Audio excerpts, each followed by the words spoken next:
All right. So thank you all for joining. I'd like to share my screen so that I stick to what I want to say, because as you can imagine, a PhD study has so much that there are only bits and pieces that I can share today. Yeah. So here it is. I hope you're able to see my screen. Yes. Yeah. Yeah. All right. All right. Okay. Uh, yeah. Okay.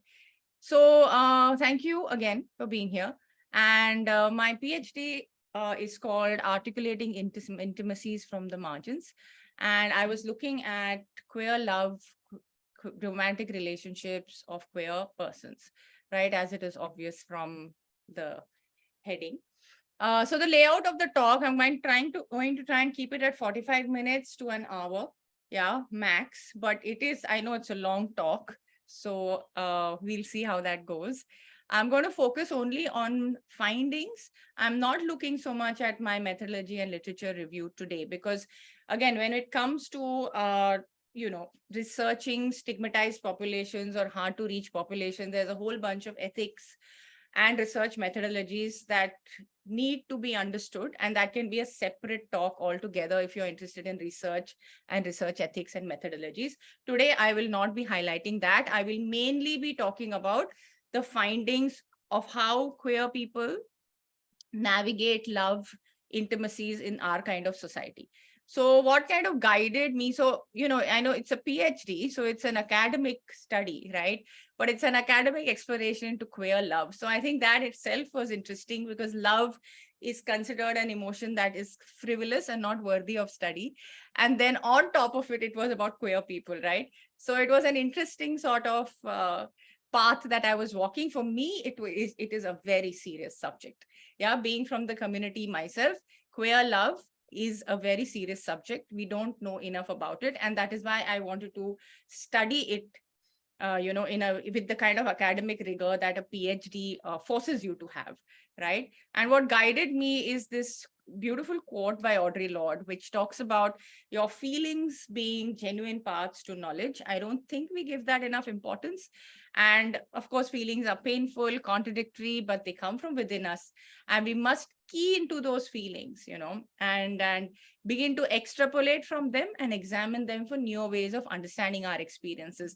And then when your experiences are on the margins, then it becomes sort of even more important to understand them for what they are, because they are otherwise informed by dominant narratives. And you'll see that this kind of theme keeps playing out in my research study. At any point, if I'm not audible, I'm going too fast, please stop me. You can put your comments in chat. You can put your questions in chat. I will take them up if relevant at that time, or if I see it. But of course, I have kept a separate time for question and answers at the end. Okay. So my PhD has 10 love stories it talks about. And, it was shared with great in-depth and integrity by the participants. Obviously, this was, of course, something very important to them as well. When I started the PhD, it was in 2015 and I finished it in 2020, and I was not as public as I am now. So the invitation to participate was only circulated in very close networks, and it was word of mouth only, and in the city of Bombay only. So there were certain limitations to how much I could even publicize or advertise the study, given the stigma of belonging to this community and the topic itself, right? So it was actually really hard at that time to even find other queer people to, though I had been around in the community for so long, to sort of just have people come up and share something so deep about their lives, right? And so close, it's a topic of intimacy. And interestingly, of course, most of the people in the study were people I knew already. The ethics and the reflexivity and the power that I had to navigate comes in the methodology section, which I'm not going through today. But for those who are interested, you should maybe read that chapter, because I had to do a lot of work, perhaps far more, because I was so close to the reality that I was studying, right? And the study has used standpoint epistemology, which is, of course, again, it talks about situated knowledges or generating knowledges from an oppressed location, because it says that in a hierarchical society, based on where you are in the hierarchy, the knowledge you produce will be different. And I think that's the core of standpoint epistemology. And that's why I chose it. Yeah, but again, that's just a one-line description of the methodology. There's much more to it. I will now jump right into the study itself. So the participants were between the ages of 29 to 47 years. They were so as you can see, in terms of religion and class, there was a lot of homogeneity, which I think comes from the locations that I belong to also, right? And also the kind of queer spaces also that we end up creating. While there is some amount of diversity, it can be dominated by the dominant sections of our society. So that's sort of reflected in the study as well. However, when it comes to gender sexuality, there was a lot of diversity, right? 2 of my participants identified non-binary, 2 identified genderqueer, 1 identified agender, and 5 of the participants identified as cisgender women. A lot of labels like queer, lesbian, bisexual, femme lesbian, kinky and queer, asexual queer, or simply attracted to women were the kind of sexuality labels used. And pronouns, 3 participants used they and 7 used she. Right now, I think it's important just to re-look at this, that though it seems homogeneous, when it comes to gender and sexuality, even in a sample of 10, there is a lot of diversity, and each of these locations then impact intimacy. So the focus of my study was intimacies, and I was interested in understanding the meanings and expressions of intimacies as experienced by queer persons themselves and how they navigated it in our kind of society. This is again important because there is a lot of literature on intimacy out there, but that literature is mainly heterosexual, mainly within marriage, and mainly within family, right? So the representation of how queer persons experience and make meanings of intimacy is simply not present in academic forms, okay, right?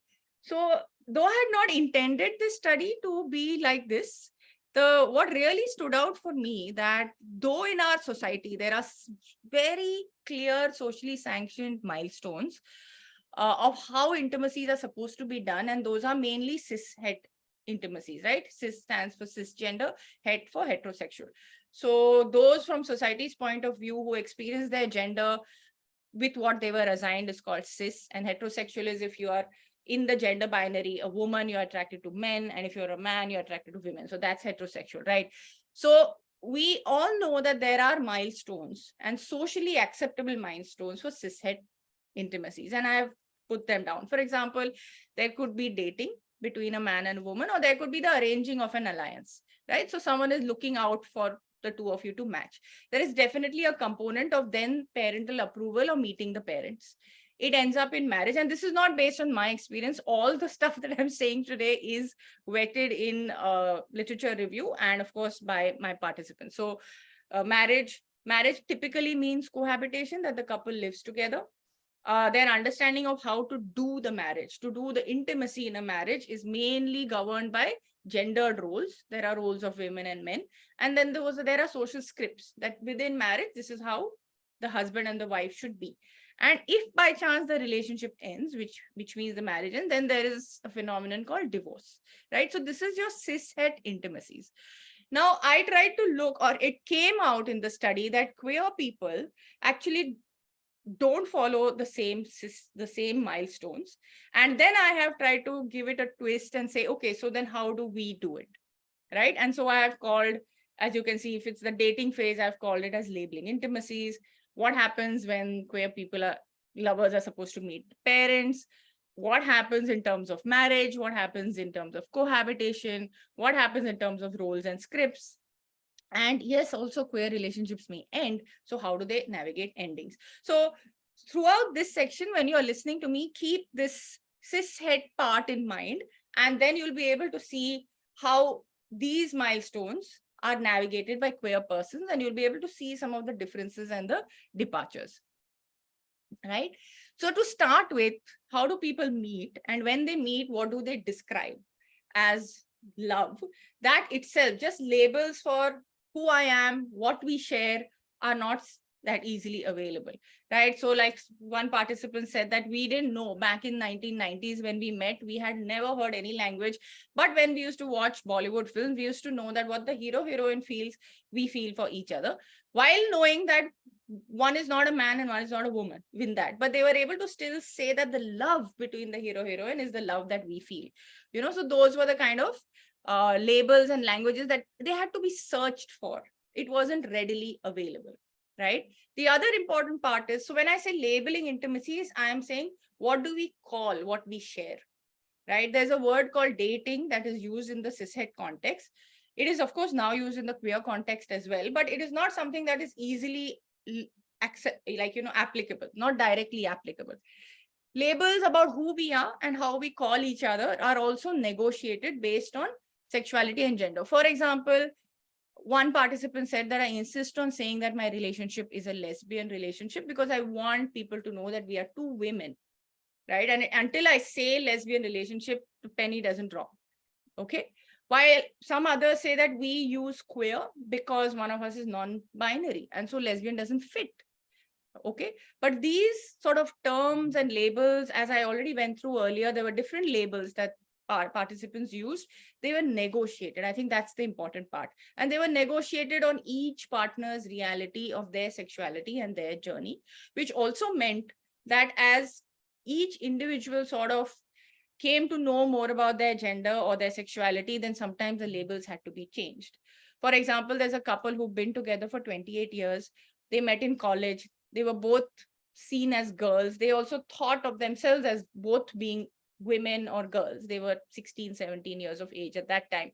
But one of them then, as they were sort of growing in their own journey, recognized that they are not woman, they are not girl, and they identify a gender, right? So then what they may have initially said to be a woman love changes to, well, now this is a different, it's moved. Now that label of maybe lesbian doesn't stand anymore. So there was also that kind of work. And it was also interesting that some participants may borrow the same cishet words and say, I'm husband, your wife, but they did not necessarily mean it in the same way that it may be seen in a heterosexual context. For some people, using the word husband for themselves was more about their own masculinity in an assigned female body, right? Rather than anything to do with husband roles, right? So it literally was about, I feel a certain masculinity and I would like to claim it, and husband feels right, okay? But not a replication, yeah. Now meet the parents. Now, I think this is a pretty essential part of maybe cishet intimacies and marriage.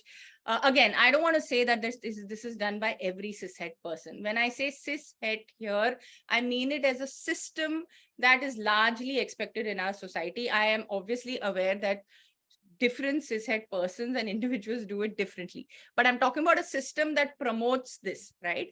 So in queer couplehood, meeting the partner's parents was very rare. Often it was not a possibility for various reasons. The person themselves may not be out. They may be out, but there may not be acceptance. There may be stigma. So saying that, okay, I am lesbian, but who am I lesbian with gets harder to tell.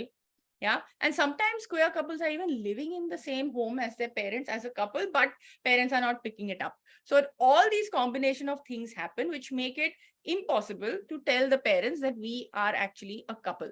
So again, in my study, there was one couple that's been together for 28 years and neither set of parents knows.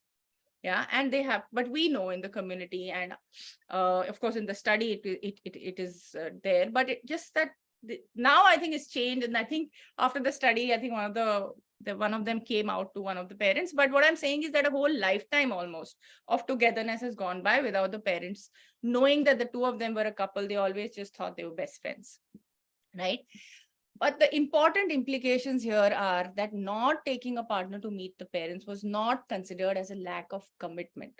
Yeah, usually in a cishet context, if the man is not taking the woman, to meet the parents, it may be seen as, are you trying to hide me? Are you not serious about this? Because meeting the parents, getting their approval and moving into marriage is seen as the trajectory, right?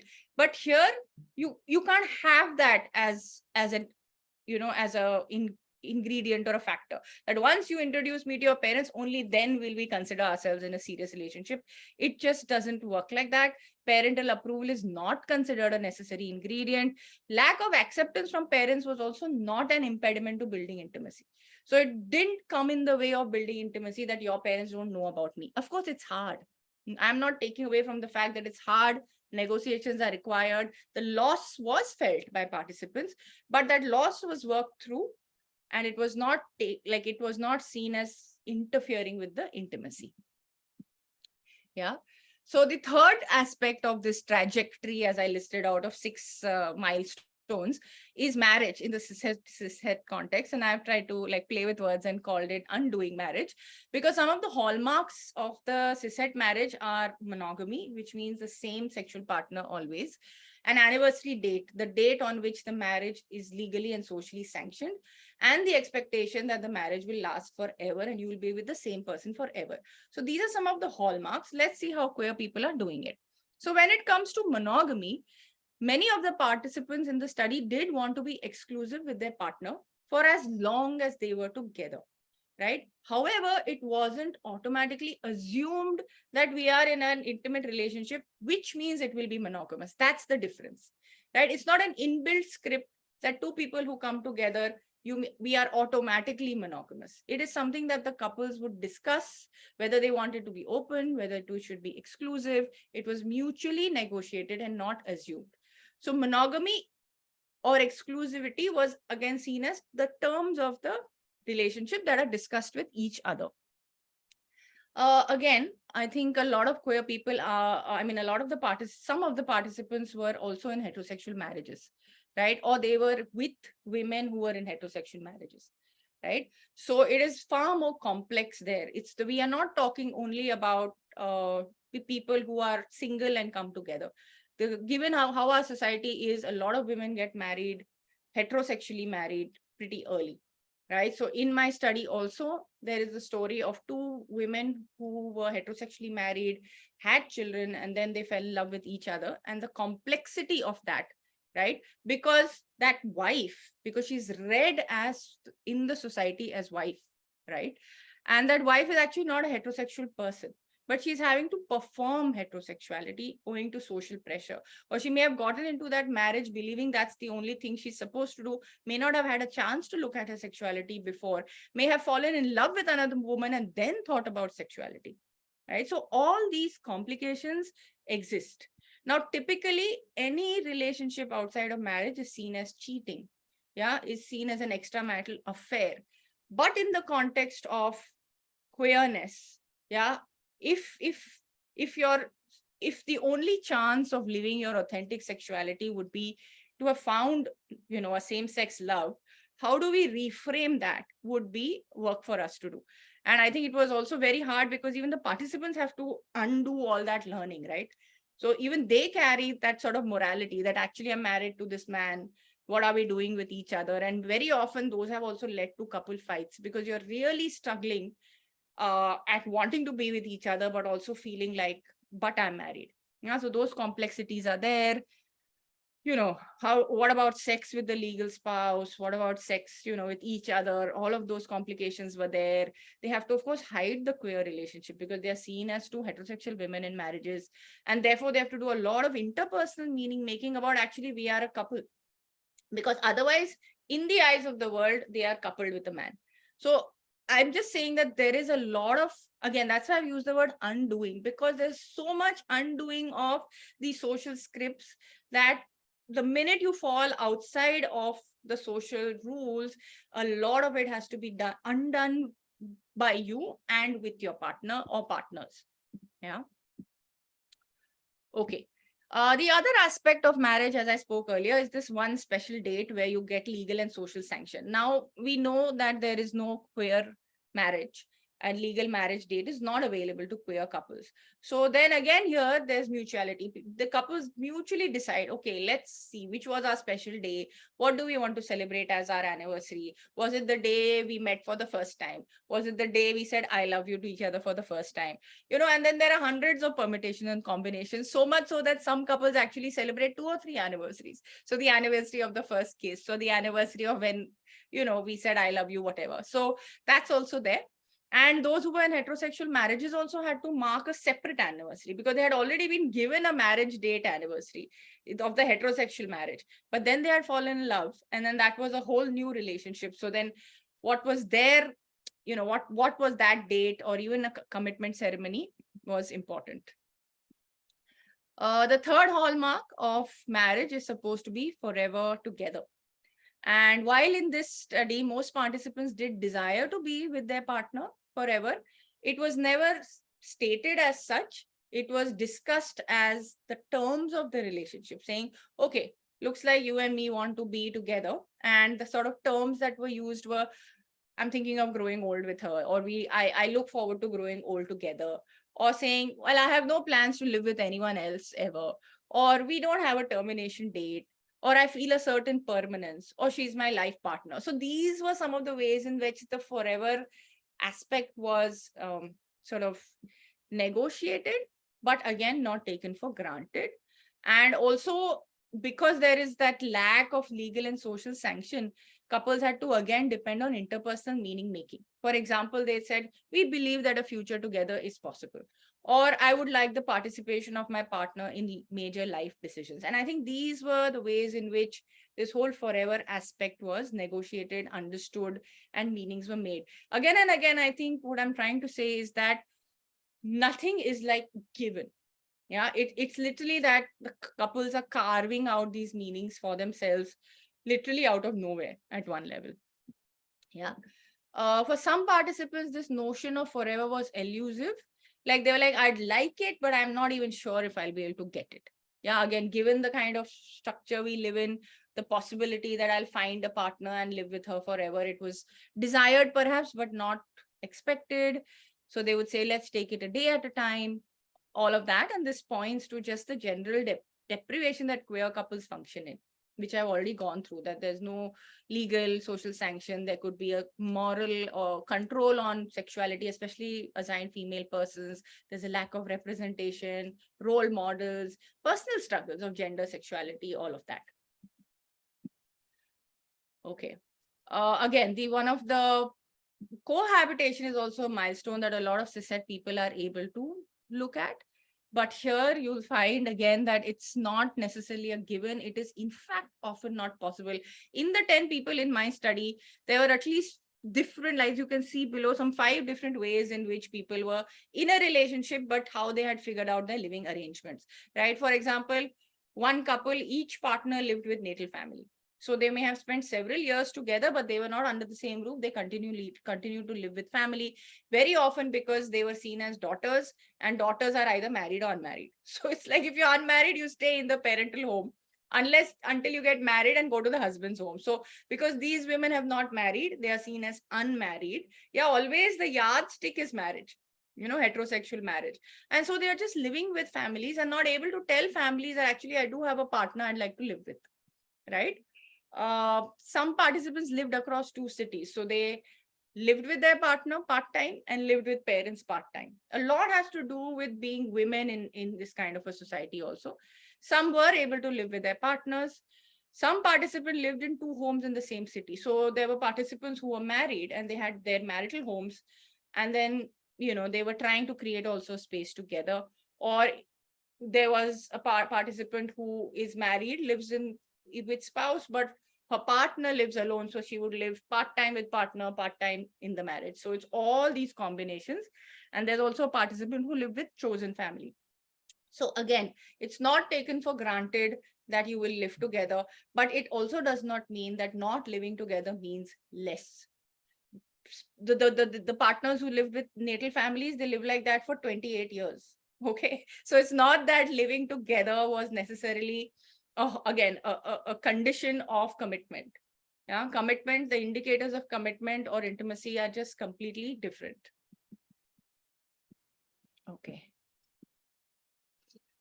So I think here is where a lot of how our relationships done gets understood, which is called, I've called it doing queer relationships. Now, when it comes to the heterosexual marriage, literature has shown, and I put a quote here, that there are basically two principles, right? One is a division of labor based on gender norms, right? Gender roles. So marriage is divided on gender roles, and usually the norm of greater male power and decision-making authority in a patriarchal society. So literature has also talked about these are the organizing principles of the heterosexual marriage, right? So what do queer people do then? And I think I've called that a journey, because to figure out how to be with each other in the absence of these sort of roles or rules is something that people can then offer themselves, right?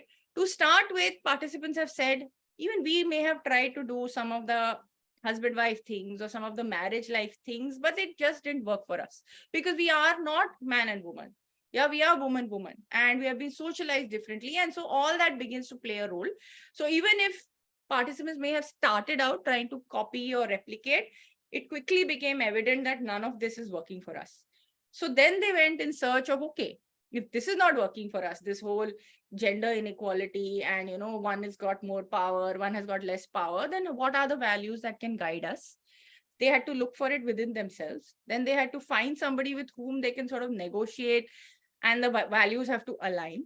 And then those values have to be operationalized in daily life. And there are enough and more examples that the study has. I'm only, again, just doing major findings.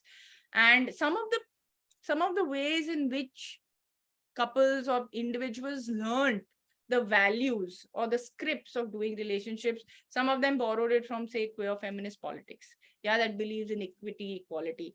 Some people said, it's my personal value. I believe in fairness. I believe in equality. I don't feel that my partner is less than me, right? So I would like to have an equal relationship. Some people said, I have lived a very independent life and I'd like my partner and me to also live independent lives. So, these were the ways in which values were being learned, right? One participant said that, I remember in my childhood, we used to sort of, as a family, we used to do these 4, 5 things. There was a lot of love, a lot of harmony. So that's how I'd like my adult relationship to be. So childhood experiences that were harmonious were used as a guiding principle. Some said we learned it at work. For example, a participant who works in the social sector said the social sector talks of more egalitarian ways of being, so I borrowed it from there. Some said I learned it from previous relationships or even previous mistakes of how not to be in a relationship. Those helped me grow.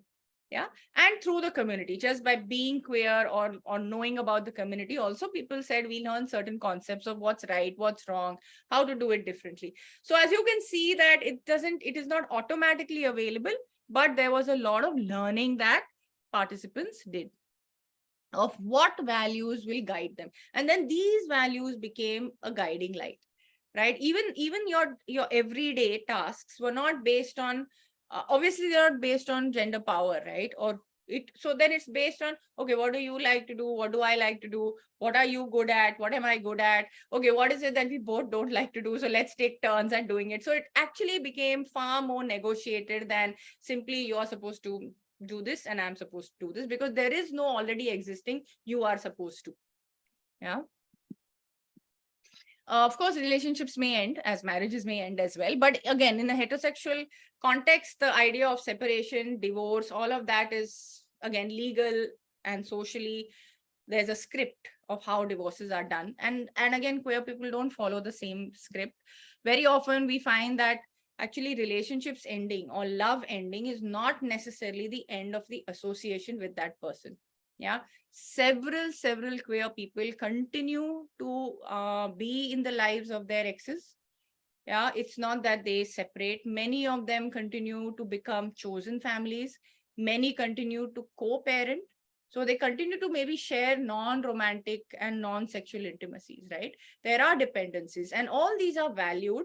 And these are valued again because there's a certain loneliness of queer lives, right? So it may be hard to leave that ex because she may actually be the only one who knows about you and your authentic self, right?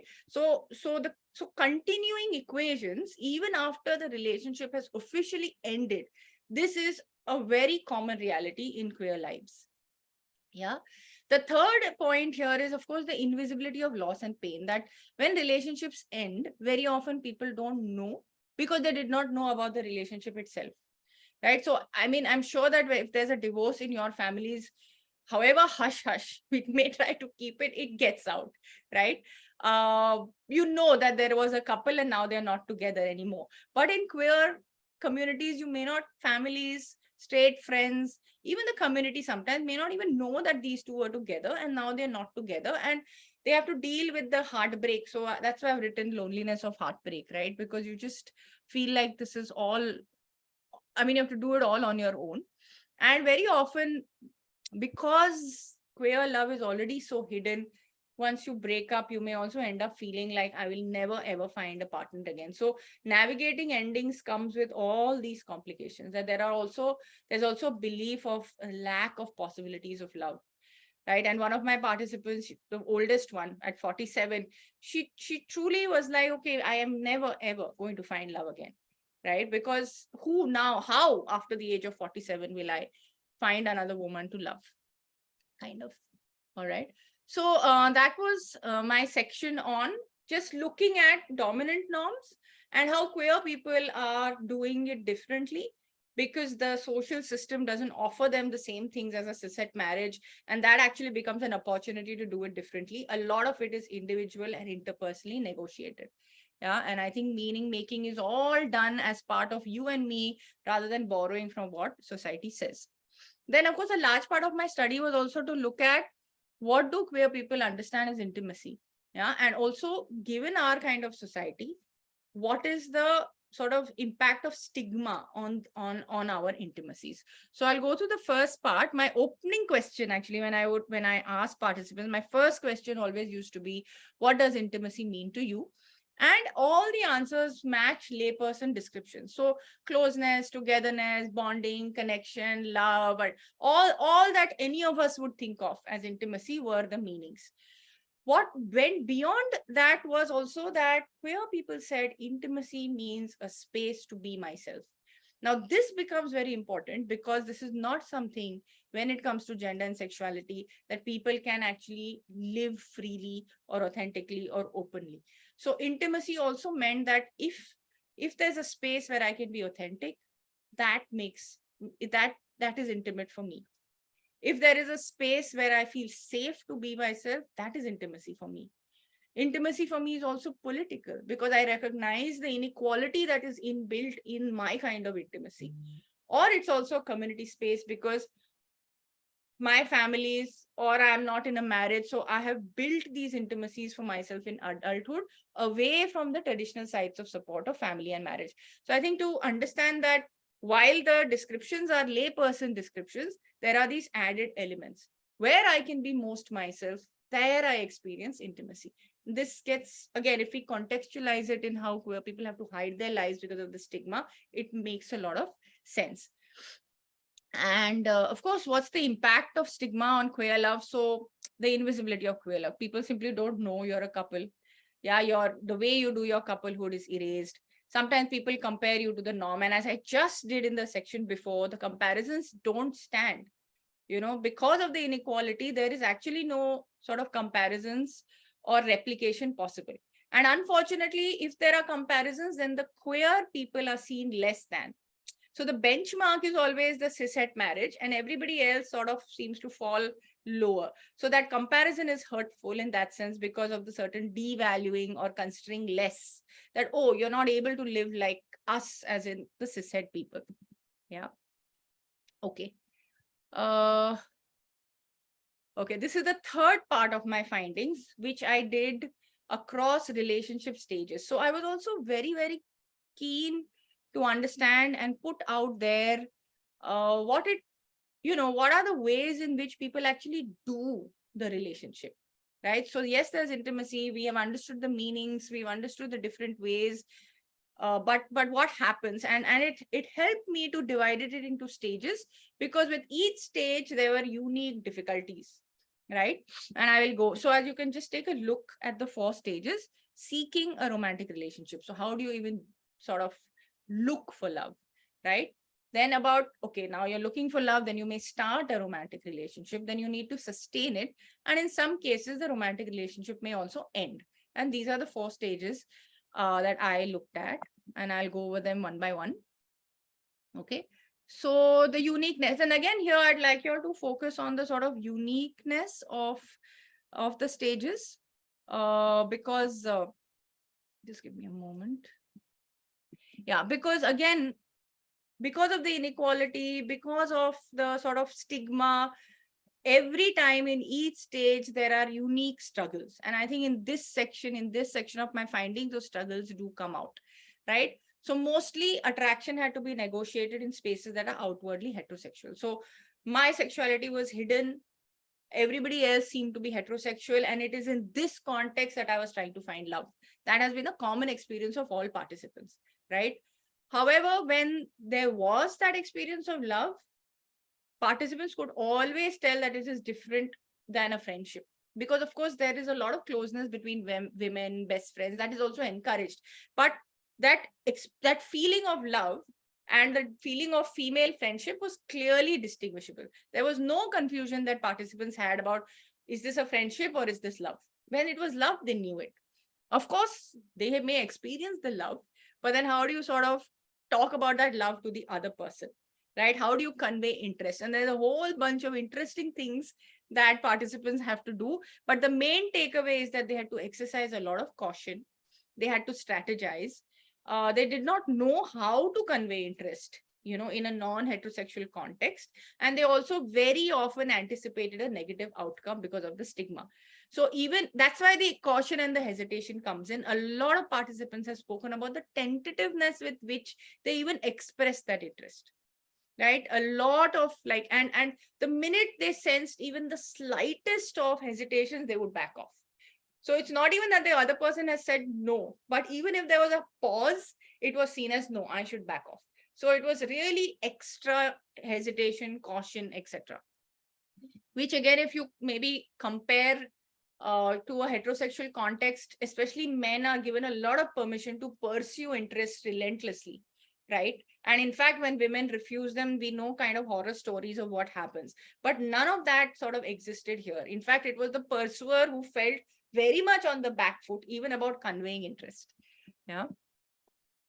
So again, so that's stage 1, where all this caution, all that happens. Then, of course, in stage 2, there is the I need to start a romantic relationship. I have talked to you, you have reciprocated. So now let's begin a relationship, right? So very importantly, self-disclosure is an important sort of action that is done in all relationships. When two people start getting close, they talk about their lives. But of course, where people are concerned, there is the extra information about gender sexuality journeys, like coming out experiences. Do your parents know? Previous relationship experiences. How out are you? How closeted are you? All of that. That is a very important content of discussion in all queer relationships. Then participants try and begin labeling what they share, but at this stage, it is only for themselves. So it's not that they say, hey, we are in a relationship and now let's tell everybody. It's more like, okay, we are in a relationship. What do we call ourselves, each other? And as I said in my earlier section, it's not an easy word or an easy description. There's a lot of conversation and discussion about that, right? And labels like partner, girlfriend, soulmate, or couples, queer relationship, all of these have been used. Okay.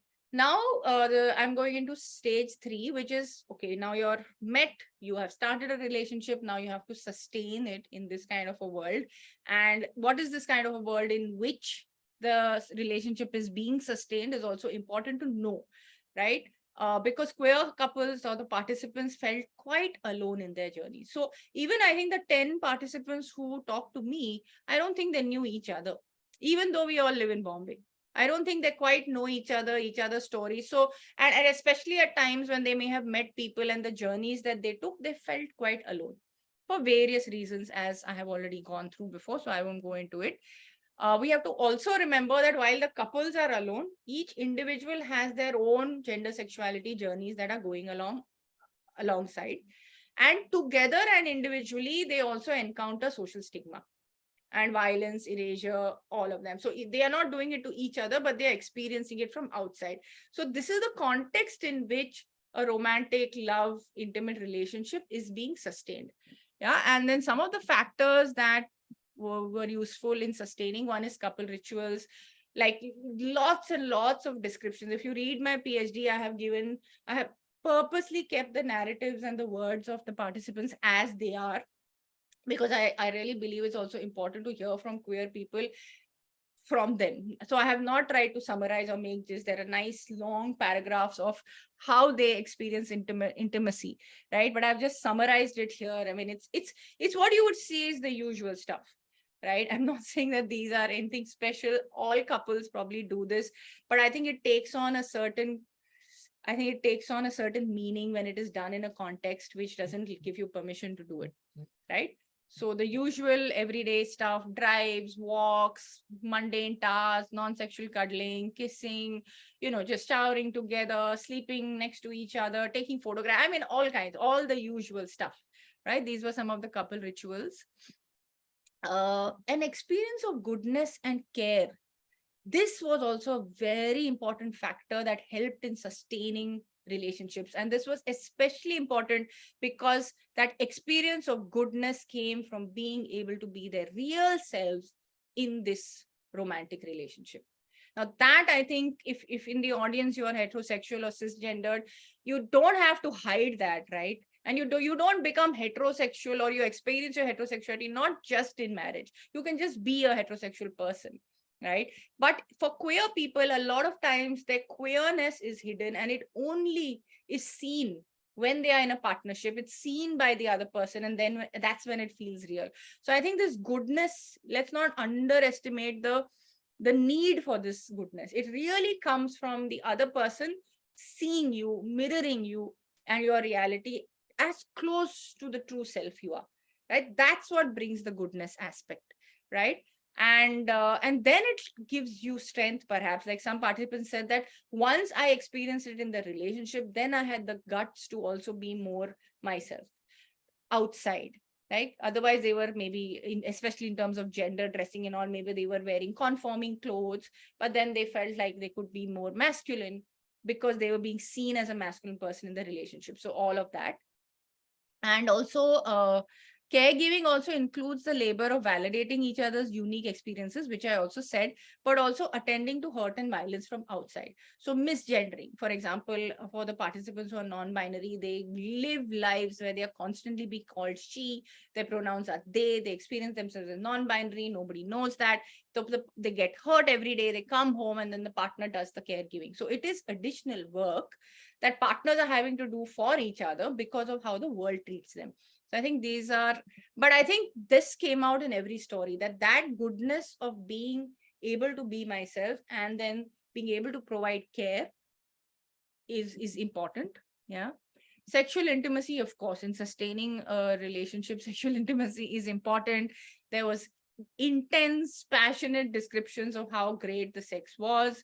I will not go into that, but what's important here is that there was no scripts for sex. That was also negotiated. It was explored. The primary focus was, okay, what does my partner like? What pleasures her? What pleasures me? How do I understand what satisfies her? What satisfies me? So a lot of exploration is done. It is not assumed that sex is done like this, right?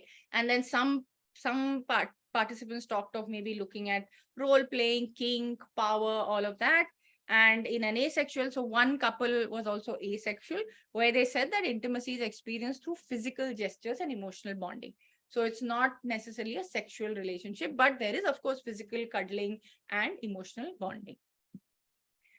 In this stage 3 of sustaining relationships, obviously, there are fights and couple fights like all other couples. So how are those difficulties resolved?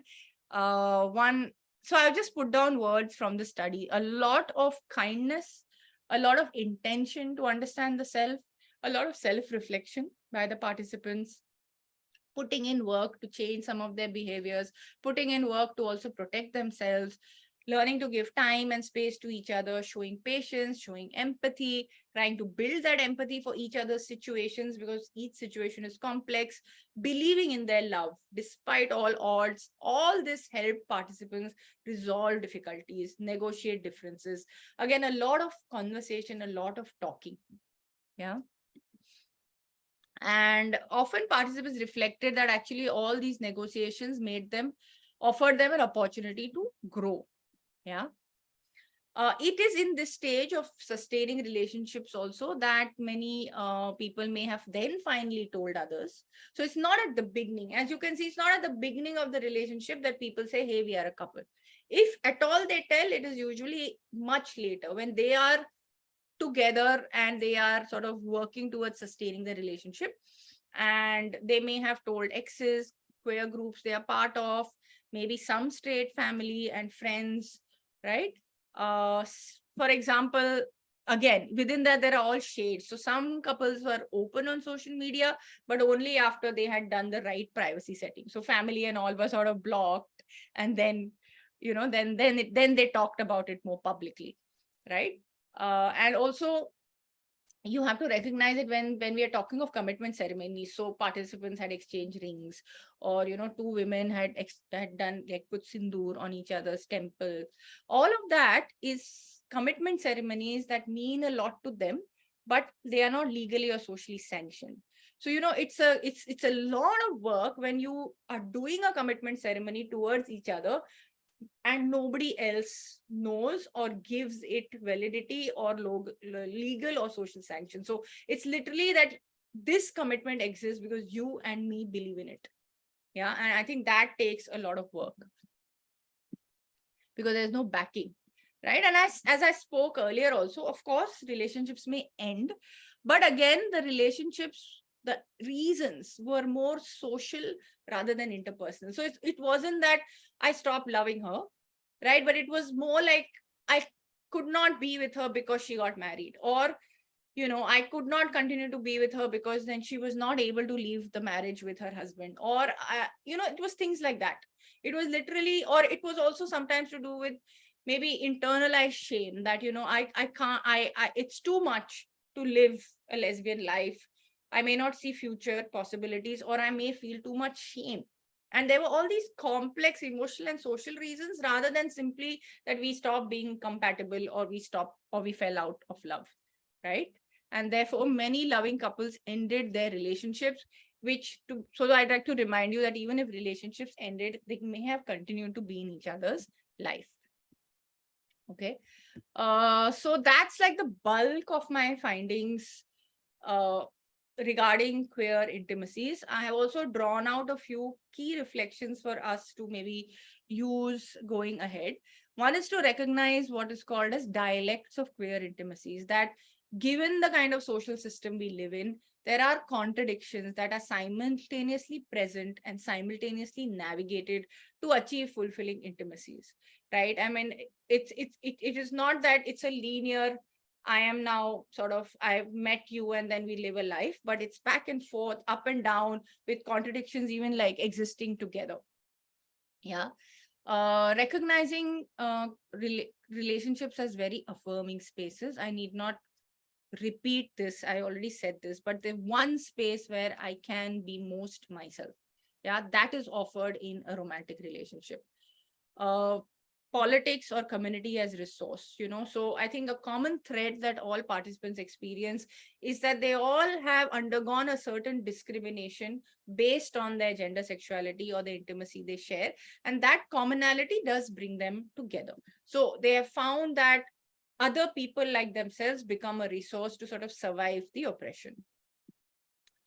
The stages of romantic relationships is mainly to highlight unique life struggles rather than mark a progression of the relationship, right? Like the trajectory that I spoke about, as you can see, the trajectory is not very linear. It's back and forth, but still just looking at stages helps us realize that at each stage there are difficulties, which I tried to highlight. Yeah. Queer meaning making, like without a doubt, there is like literally meanings are carved out of nothing, right? And they're not following the social script. I think this is an important shift. Why queer meaning making is perhaps a concept that we should remember, that it is not necessarily, not always necessarily, in fact, often not based on social scripts. Yeah. You will also find that there is a lot of diversity and uniqueness in queer intimacies. I'm just going to change my slide to show an example. So for example, just in 10 participants, 7 of them, were in a relationship. Some spoke of past relationships, some were in exclusive relationship. One said it's asexual. One said I'm in a relationship with someone, but I have an intimate equation with someone else. The relationships were at 5 years. One couple was 28. For a lot of participants, the relationship they spoke to me about was not their first one, right? So my question was, talk about any significant relationship you have, and not the first one is not necessarily the most significant one. Yeah. And also the age of finding a partner was pretty varied. A lot of these relationships began in the mid 30s, not in the 20s, not in the 20s. And again, if you think of the context of deprivation and the effort it takes to be a couple, younger participants who were, younger queer people who may be struggling with so many other things may not be able to have the resources to make a relationship last. So I'm just saying that just think of all those factors, and maybe that's why a lot of stability, a sense of stability may come for queer people only in their 30s. So if you again look at relationship milestones, marriages are supposed to happen in their 20s, but often queer relationships, stable relationships for queer people may happen much later in life, right? But that does not mean they don't know how to do relationships. It just means all these other things that they are struggling with. Yeah. And again, what impacts intimacies is, what are the ages at which they met their partner? What could be the age gap between the couple? There are no defined age gaps. Even here, some participants were same age, others had like 10-year differences between them, right? Etc.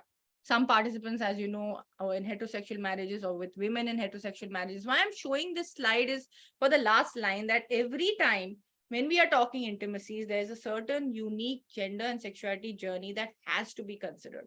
You can't separate that and look at queer intimacies. It's all part of the same package. Yeah, which is why this key reflection on the diversity, and it can be dynamic, because these gender sexuality journeys are also not static, right? As we grow, as we meet more people, as we learn more about ourselves, we change, and then that impacts our relationship. Yeah. And of course, intimacies are subversive. Yeah, pushback on social norms have also offered up newer ways to be together, right? If the two organizing principles is only gender roles and male power, here neither is available. Yeah, and there is a lot of pushback. So the resistance is hard fought, it's hard won. And of course, I think if we are reflexive about it, I think there are some critical questions that queer people are also asking about how dominant norms are arranged, right? Okay.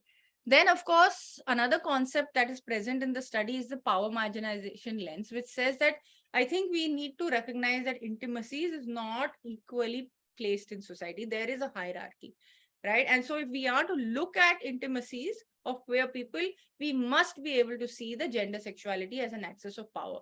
Without that, any sort of work is likely to fail.